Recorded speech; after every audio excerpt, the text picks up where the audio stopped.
그 예식이나 예전을 너무 강조하다 보니까 우리는 말씀이 중요하고 또 한 사람의 회심과 구원에 그 강조를 많이 갖췄습니다. 그래서 교회가 베푸는 예식 세례와 성찬에 대해서 조금 약화된 경향이 있습니다. 그러나 성경에 보면 예수님이 본인이 세례를 받으셨죠. 요한에게.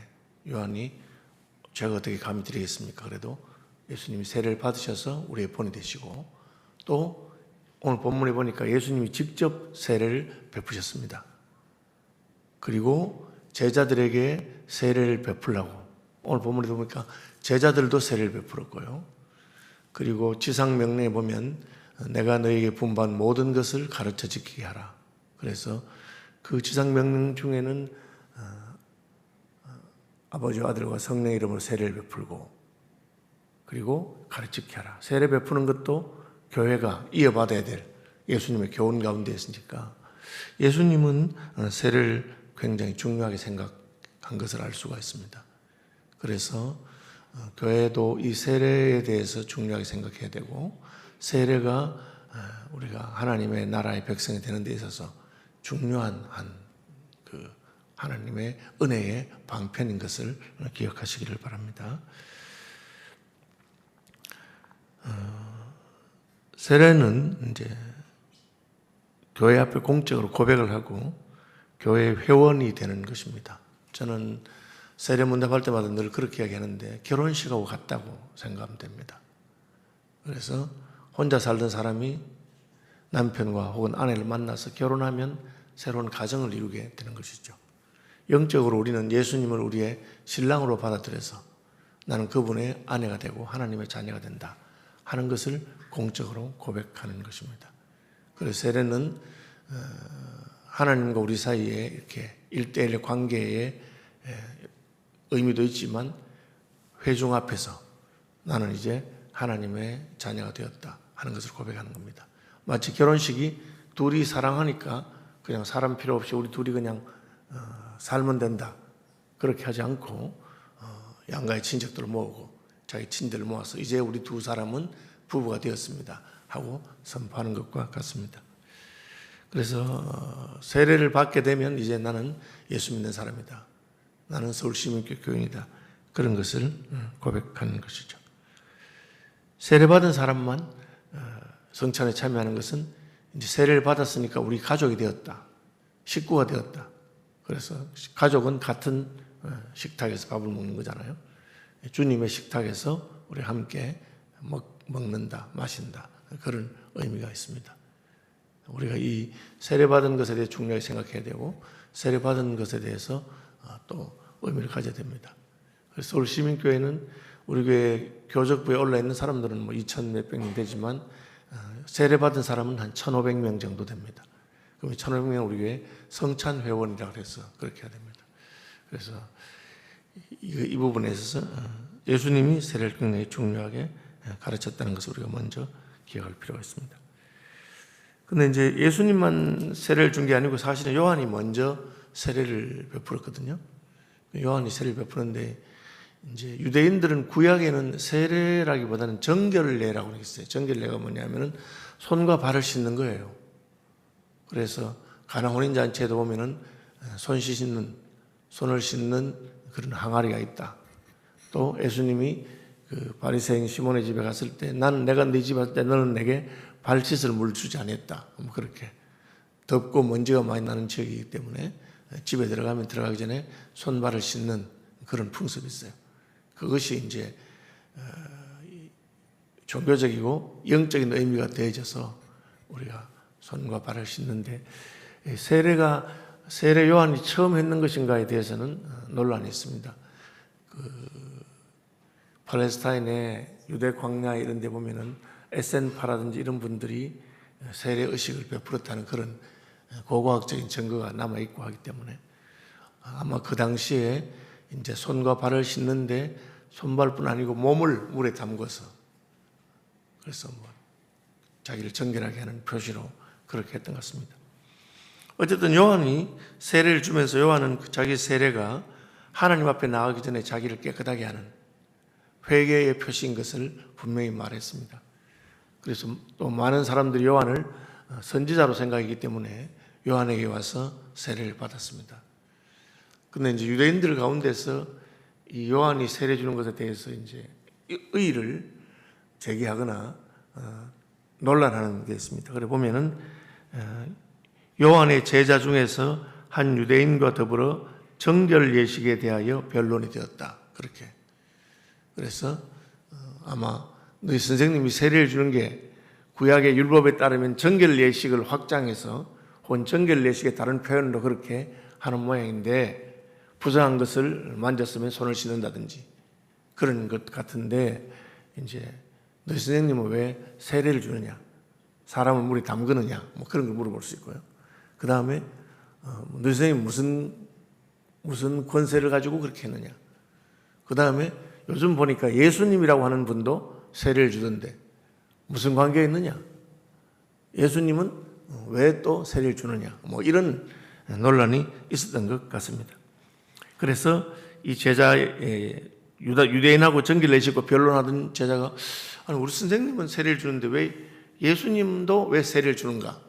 그런 것 때문에 이제 찾아가서 물어봅니다. 이렇게 물어봅니다. 그들이 요한에게 가서 이르되 선생님과 함께 요단강 저편에 있더니 곧 선생님이 증언하시던 이가 세례를 베품에 사람이 다 그에게로 가더이다. 그렇게 됐습니다. 요한을 선지자로 생각해서 많은 사람이 왔는데 예수님도 세례를 베푼다니까 예수님한테 또 사람이 다 간 거예요. 그래서 이제 그것에 대해서 물어봅니다. 그러니까 그 사람은 무슨 자격으로 세례를 줍니까? 뭐 이렇게. 요한의 답이 참 재밌습니다. 요한이 대답하여 이르되 만일 하늘에서 주신 바 아니면 사람이 아무것도 받을 수 없느니라. 그 말이 무슨 말이냐면은 세례 주는 흉내는 낼 수 있습니다. 세례 요한이 주니까 나도 하고 뭐 할 수 있습니다. 그런데 하나님께서 함께 하지 않으면 그 세례는 아무 의미가 없다는 거예요. 하나님께서 세례를 통해서 우리의 회개를 받으셔야만 의미가 있는 거죠. 사도 바울이 전도하러 다닐 때 능력이 나타났습니다. 심지어 바울의 앞치마나 바울이 천막을 만든 사람이니까 앞치마나 손수건을 가지고 귀신 들린 사람한테 갖다 주면 귀신이 떠나는 그런 역사가 나타났습니다. 사람들이 굉장히 놀랐죠. 표적이 나타나니까. 그걸 보고 유대 제사장 스게와라고 하는 사람의 7 아들들이 야 바울이 그냥 손수건만 갖다 해도 귀신이 나오고 앞치마만 갖다 해도 귀신이 나가니까 우리도 해보자 하고는 귀신 들린 사람이 오니까 내가 바울이 믿는 예수의 이름으로 명하노니 귀신아 나가라 그렇게 했어요. 왜? 바울이 귀신 쫓아낼 때 예수 이름으로 명했기 때문에 자기 따라한 거예요. 바울이 하니까. 여러분 아무나 해도 되는 거를 우리는 주문이라며 주문. 열려라 참깨 아닙니까? 알리바바의 그 동굴이 누가 말해도 돼요. 말만 주문 바로 문이 열리는 거예요. 열려라 참깨. 패스워드죠. 근데 내가 바울이 믿는 예수 이름으로 명하노니 나가라 하니까 귀신이 또 보더니만은 너 누구야? 왜만 너 누구야? 내가 예수도 알고 바울도 아는데 너는 누구길래 우리 보고 나가라 그래? 하고는 그냥 올라타가지고 막 그 사람을 그죠? 누르고 이러니까 이 사람이 놀래가지고 막 옷을 벗고 도망갔다. 그런 이야기가 사도행전에 나오고 있습니다. 이게 하나님께서 그 말에 함께 하시면 되는 거예요. 하나님께서. 예수님이 제자들을 둘씩 짝지어 보내시면서 복음도 전하고 귀신도 쫓아내고 해라. 거기 가보니까 예수님의 제자들이 예수님 시킨 대로 하니까 막 귀신도 나가고 병도 낫고 막 하는 거예요. 너무 좋아가지고 예수님한테 와서 예수님 우리가 예수님 시킨 대로 했더니만 막 귀신도 나오고 막 그렇게 했다는 거예요. 그리고 차이가 뭡니까?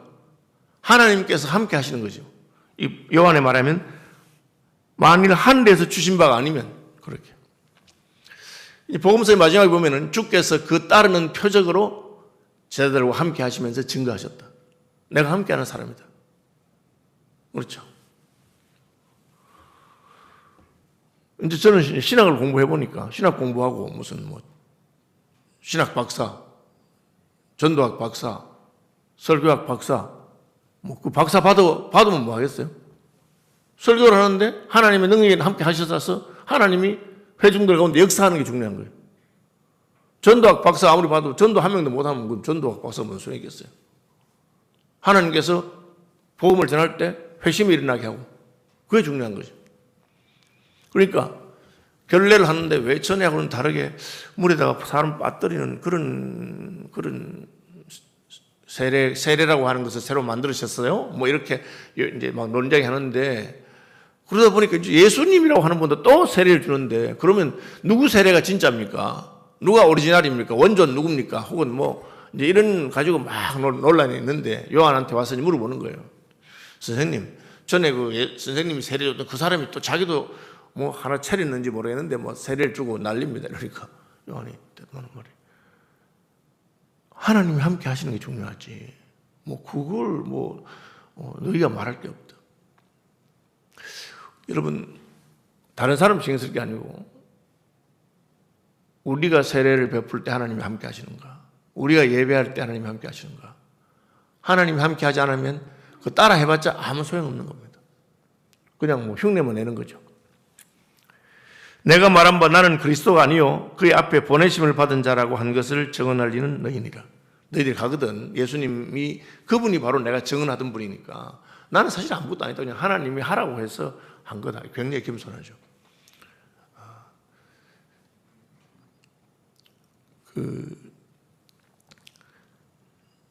종교개혁이 일어나고 하던 시대에 사람들마다 이렇게 성경에 대한 깨달음이 조금 다르니까 어떤 분들은 좀 더 오늘 우리가 말하면 장로교적인 그런 가르침의 깨달음을 얻는 하나님의 주권과 예정에 대해서 또 다른 분들은 인간의 자유의지와 책임에 대한 것을 강조하는 그런 게 있을 수 있어요. 그러면 교리적으로 서로 다르잖아요, 약간씩. 그래서 장로교의 그 유명한 그 신학자에게 물어보는 겁니다. 당신은 이제 장로교의 가르침을 가르치는데 저기 감리교의 가르침을 가르치는 요한 웨슬레 같은 분은 천국에서 가면 당신이 그분 만날 수 있다고 생각하느냐 이러니까 이분이 천국 가면 나는 요한 웨슬레 잘 못 만날 것 같은데요 이렇게 말했어요. 그러니까 아니 그러면 그렇죠. 요한 웨슬레는 잘못 가르친 거기 때문에 천국 못 가는 거죠. 그러니까 그게 아니고 요한 웨슬레는 예수님이 진짜 사랑하는 하나님의 종이기 때문에 천국 가면 예수님 근처에 있고 나는 저 끝 멀리 있기 때문에 내가 천국 가도 예수님 못 만날 거라고. 여러분 이 사소한 가르침 하나가 뭐 이렇게 더 정교하거나 신학적으로 옳은 것보다 더 중요한 것은 하나님이 그 사람을 인정하느냐는 거예요. 하나님께서 그에게 무엇을 주신 것이 있느냐 중요한 거예요. 하늘로부터 주신 바가 아니면 사람이 아무것도 할 수 없는 것입니다. 우리는 다 부족한 점이 많고 그렇지만 하나님께서 그와 함께 하시는 게 참 중요하고 요한은 그런 면에서 굉장히 위대한 분입니다. 자기는 아무것도 아니라는 걸 늘 알고 있고 예수님 오니까 예수님에게 모든 맡기고 신부를 취하는 자는 신랑이나 서서 신랑의 음성을 듣는 친구가 크게 기뻐하나니 나는 이러한 기쁨이 충만하였다. 들러리라는 뜻이 들러리. 여러분 여자 이제 신부 들러리도 있잖아요. 신랑 들러리인 거예요. 우리나라는 뭐 신랑은 들러리가 아니고 함지고 오는 뭐 이렇게 하듯이 함잡이 같이 나는 그저 그냥 신랑이 오는 것을 이렇게 보여주는 그런 사람에 불과하다. 그러면 기분 나쁠 것도 아무것도 없어요. 저는 이제 제가 평생 설교를 했잖아요. 그럼 제 설교 온 거를 다 공개합니다. 아예 우리 교회 클라우드에 올려놓고 우리 부목사님들이 누구든지 원하면 가서 다 내온 걸 다 써라 합니다. 왜? 그건 내 게 아니기 때문에. 내가 그냥 깨달은 것인데 그냥 다. 실제로 제가 이제 그렇게 한 다음에 뭐 아주 잘 나가는 뭐 부흥사를 가운데 꼭 내가 이제 한 거를 자기 것처럼 쓰는 분이 있는데 전 전혀 기분 나쁘잖아요. 그냥 하나님께서 깨닫게 하신 것을 쓰는 거에 불과한 겁니다. 그게 뭐 누구 건디 있어요. 부목사님들이 설교를 잘할 때 있으면 한 번씩 또 물어봐요. 그래, 야 오늘 난 은혜를 많이 받았는데 너는 그건 어느 주석에서 받느냐? 혹은 누구 분이 했느냐? 그 물어봐요. 왜냐면 그분 나도 한번 보고 싶어서. 그죠? 이게 우리는 덜러리인 거예요. 덜러리. 그냥 하나님의 영광을 받으시면 되는 거죠. 서서 신랑의 음성을 듣는 친구가 크게 기뻐한다. 결혼식은 신랑이 하는 거예요. 우리는 그냥 덜러리다. 요한이 이런 면에서 굉장히 위대하고 놀라운 분입니다. 그는 흥하여 하겠고 나는 쇠하여 하리라. 하나님의 손에 붙들림 받아서 잘 쓰임 받다가 마지막에 버림받는 사람들이 어떤 사람들이냐? 이제 자기가 흥해야 되는 줄 생각. 내가 그냥 인정받는, 내 인정받을 필요는 예수님 인정받으면 되고, 우리는 그냥 예수님의 권속으로서 그분이 높임을 받았기 때문에 저절로 그냥 보너스로 다 오는 겁니다. 그죠? 제가 우리 손주 이야기 많이 하잖아요. 우리 손주는 왜 그냥 구김살이 없어? 왜 구김살이 없느냐? 선진국에 태어났거든. 엄마 아빠가 원하는 걸 다 해줘. 지가 뭐 잘한 거 아무것도 없어요. 우리가 천국 백성이 되는 게 그런 겁니다. 우리가 잘하는 거 아무것도 없어요. 예수님이 하신 것 때문에 그냥 그 길로 우리 인생의 모든 문제가 해결되고 팔짝 고쳐버린 거예요. 잘 살든지 못하든지. 아시는 대로 뭐 최근에 집사람이 아프고 수술하고 있는데 만에 하나라도 집사람이 그러면 낫지 못했다거나 혹은 나아도 그냥 평생 휠체어를 타고 다녀야 된다. 그럼 우리가 불행한 거 아닙니다. 이미 우리는 주님의 자녀가 됐잖아요. 천국 백성 됐으니까. 이제 그걸 요한은 제자들은 와서 왜 선생님이 하던 거를 저 예수님이 하는데 왜 가만히 두십니까? 심지어 사람들이 막 우리 따라다니다가 절로 다 갑니다. 요한은 그런 개념 전혀 없어요. 왜? 하나님이 주지 않은 것을 받을 수도 없고, 그리고 하나님이 높이는 분, 높이는 겁니다. 그게 안 되면 평생 고생하는 거예요. 하나님께서 누구를 높이든지, 그분 높이면 나는 그분하고 한편이 되면 돼요. 남북전쟁 때 에브라임 링컨의 말입니다.